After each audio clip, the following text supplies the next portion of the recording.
Return of the Mount Hua Sect, Chapter 216. Did you just say Mount Hua? See that? Yes, Hyung. Look, that vast land. This will all be our land. Loud laughter ensued.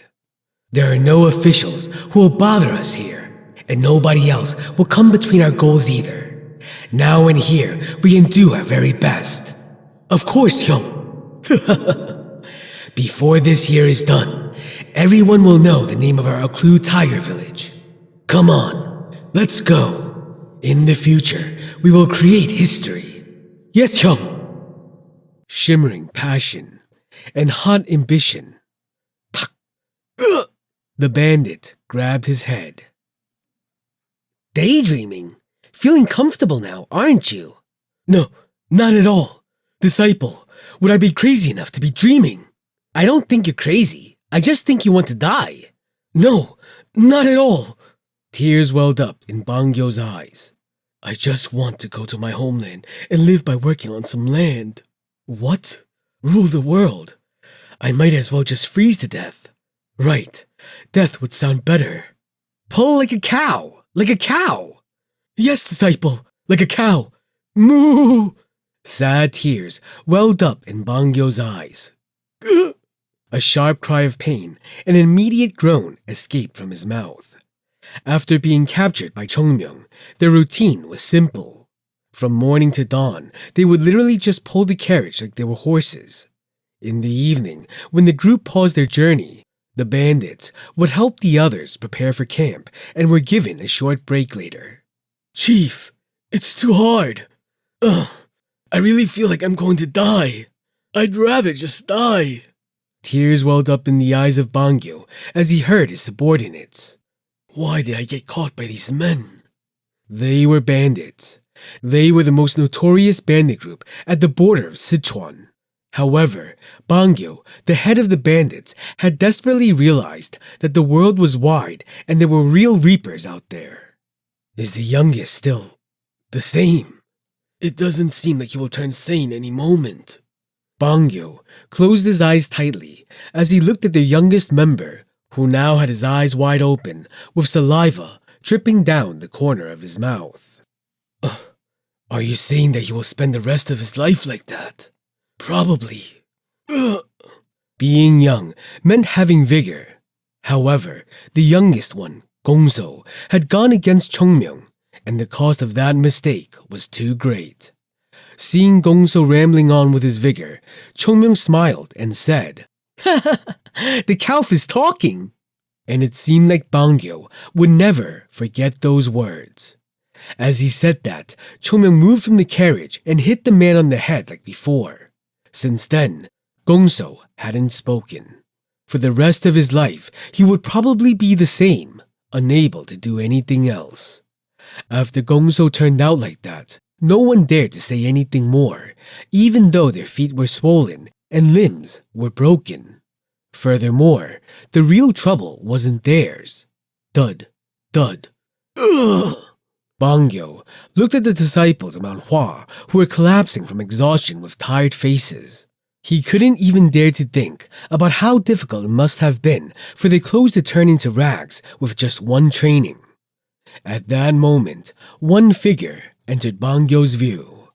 If you practice, you need to increase your stamina. Why is there no difference in your stamina? You are all worthless. Bangyo's gaze lowered to the floor and saw Jogul twitching. The first time he saw this man, he had thought he would be a good fit if he joined the bandits. But now, Jogul was being hit by a younger man called Chongmyung. What? Take over the Central Plains? As he recalled his Hyung's words in the past, his blood boiled. The Central Plains. The Central Plains! That disgusting bastard! By what means could they even enter there anymore? They had gotten their asses handed to them before they could even properly take a step in. At that moment, Chongmyung turned his head. Oh, you seem to have some energy in you. The bandits all bowed their heads. Look at them, acting like babies. Chongmyung clicked his tongue and walked somewhere. When he disappeared from their sight, the disciples of Mount Hua, who had fallen on the floor, struggled to get up. Jogul's body was shaking. What are those damn ghosts doing? Why haven't they dragged him with them yet? I guess even ghosts have something they are scared of. Jogul sighed as he tried to get Yunjong up. Sayong, get yourself together. Where am I? No, forget it. Just sleep. In the meantime, Jogul took care of his Sayongs. Baekchun sighed and spoke. Let's clean up and then get some sleep. I need to understand the training we did today a little more. Will you be fine? I can sleep in the carriage during the day, so it's fine. I am sorry, but not sorry for the bandits at the same time. Mount Hua's disciples looked at the bandits. Bangyo, who received their gaze, closed his eyes tightly without realizing it. Even dogs wouldn't have to go through this. The disciples of Mount Hua were moving away as they talked amongst themselves. The bandits watched it and sighed. Hyung, what? If we get out of this alive, let's not go to the Central Plains. Let's make sure we never make a mistake again. Even now, those who are younger and stronger than them are fighting and training to the point of coughing blood. So how could they have a chance? Are the Central Plains full of such monsters? The actions and strength of the disciples of Mount Hua were giving birth to a misunderstanding. The man-drawn carriage went down the road without stopping. Anyone who saw it would turn their heads and look at it. Huh? What? Why are people pulling the carriage? Why are the horses following them? I think I've seen everything in this life now. Looks like a merchant carriage from Sichuan. Bangyo closed his eyes. The more they crossed the border of Yunnan, the more they ran into people, and the people who saw them would be curious. Is this that interesting? Bangyo felt tears in his eyes. In the past, people would tremble and back away from them, but now they gathered towards them to see the strange sight. He couldn't help but feel angry. And of course, Chongmyung. He was constantly hitting them. Bangyo's eyes went wide as the sword, with its sheath still on, flew into his face. How dare this cow think of acting as a human? I've become so kind. In the old days, I would have shredded you the moment I saw you. The problem was that it didn't sound like a joke. Baekchun, who was sitting behind Chongmyung in the carriage, suddenly said, Now we are completely inside Yunnan. Chongmyung nodded his head. Were there always so many mountains here? The first thing the people who came to Yunnan would see was barren land. All I see are mountains and fields. I can't understand why the officials don't care about it. Baekchun rolled his eyes. We haven't seen the Nanman Beast Palace guards yet. Even if the entire Shaolin sect comes, they cannot protect Yunnan. Baekchun nodded. Ever since he heard that Yunnan was ruled by the Nanman Beast Palace, he had thought that the guards of the Nanman Beast Palace would be there checking people. But when one thought about it further, it wasn't likely for the palace in the depths of Yunnan to send guards to protect their territory in this far-off border. Gwakyung, who was listening to them, spoke. They manage it directly from the Kunming side, where the tea trade happens. Other than that, there are occasional patrols, but not too often. Then aren't we being too alert for no reason? We have to be. Gwakyung lowered his voice.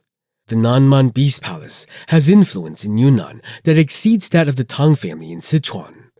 In other words, anyone you meet now could be an informant of the Nanman Beast Palace. Baekchun frowned as he heard it. To think everyone here could possibly be the eyes and ears of the Nanman Beast Palace made caution grow within him. The people's attitude doesn't look that good, right? Chongmyung added to Baekchun's words. No, it wasn't like that. Everyone was staring at us. Their clothes looked shabby, their bodies were exposed, and we could even see their bones. Originally, Yunnan's yield wasn't very good. Basically, there isn't much land to farm. Do you remember seeing any rice fields on our way here? There isn't much farmland, so there aren't many places to farm. But the recent drought situation has made things even worse. Kwak-kyung shook his head. In the past, the money that was earned from the trade in Yunnan helped the residents make a living.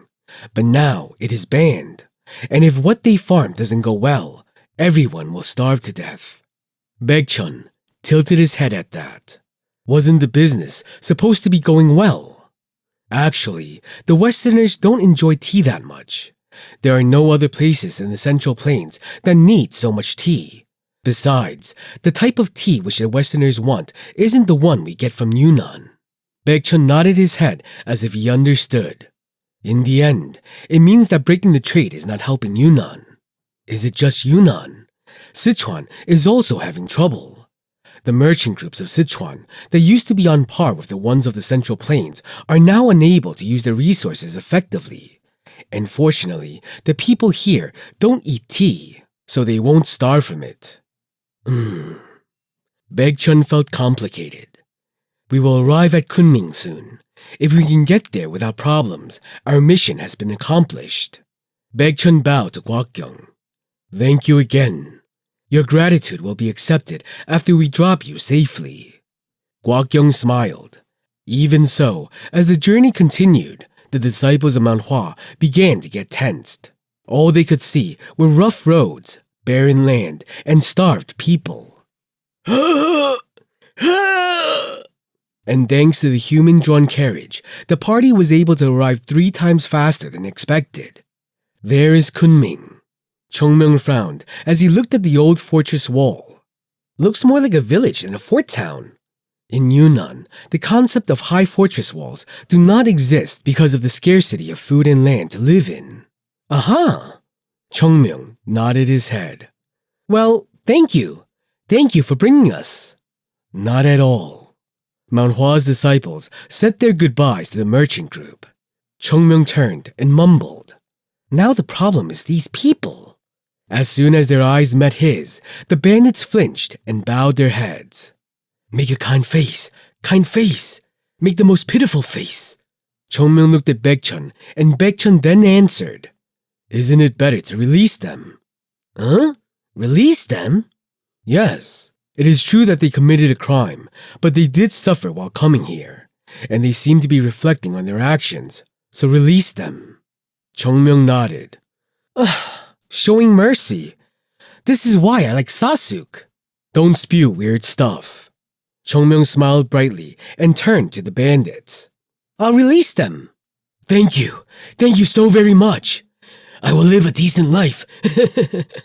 We will never try to rob again. Chongmyung smiled. But did you know?